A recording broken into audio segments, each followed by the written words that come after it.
এই মুহূর্তে আপনারা দেখতে পাচ্ছেন মদনমোহন মন্দির অর্থাৎ কোচবিহারের মদনমোহন মন্দিরে উপস্থিত রয়েছেন মুখ্যমন্ত্রী মমতা বন্দ্যোপাধ্যায়। সেখানে মদনমোহনের চরণে পুষ্পাঞ্জলি অর্পণ করার পর এবার মা কালীর চরণে পুষ্পাঞ্জলি অর্পণ করছেন মুখ্যমন্ত্রী মমতা বন্দ্যোপাধ্যায়। আর তার পাশে উপস্থিত রয়েছেন তৃণমূল কংগ্রেসের ব্যক্তিবর্গ সকলেই।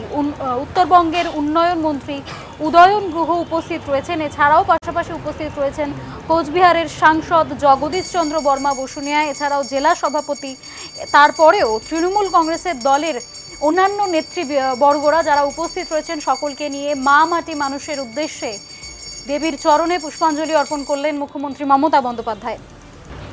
গতকাল কাঞ্চনজঙ্ঘা এক্সপ্রেসে দুর্ঘটনা কবলিত যাত্রীদের সঙ্গে একেবারে ঘটনাস্থলে দেখা করেছেন মুখ্যমন্ত্রী। সেখানে দুর্ঘটনা কবলিত যাত্রীদের সঙ্গে কথা বলেছেন, পরিদর্শনে গিয়েছিলেন দুর্ঘটনাস্থল। এবার সেখান থেকে কোচবিহারের সার্কিট হাউসে রাত্রি যাপন করেছেন। সড়কপথে শিলিগুড়ি থেকে কোচবিহার এসে সেখানে রাত্রি যাপন করে পরের দিন সকালেই তিনি কোচবিহারের মদনমোহন মন্দিরে এসে উপস্থিত হয়েছেন পুজো দিতে।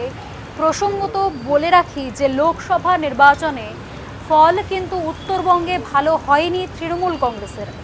একটি মাত্র সিট, এত সময় দেওয়ার পরেও লোকসভা নির্বাচনে উত্তরবঙ্গকে তৃণমূল কংগ্রেস এত সময় দিয়েছে, তারপরেও উত্তরবঙ্গে মাত্র একটি সিট কোচবিহার পেয়েছে তৃণমূল কংগ্রেস। আর সেখানে বিজেপি প্রার্থী নিশীথ প্রামাণিককে হারিয়ে জগদীশ চন্দ্র বর্মা বসুনিয়া বর্তমানে সাংসদ হয়েছেন। তারপরেই আজ কোচবিহারের মদনমোহন মন্দিরে এসে পুজো দিলেন মুখ্যমন্ত্রী মমতা বন্দ্যোপাধ্যায়।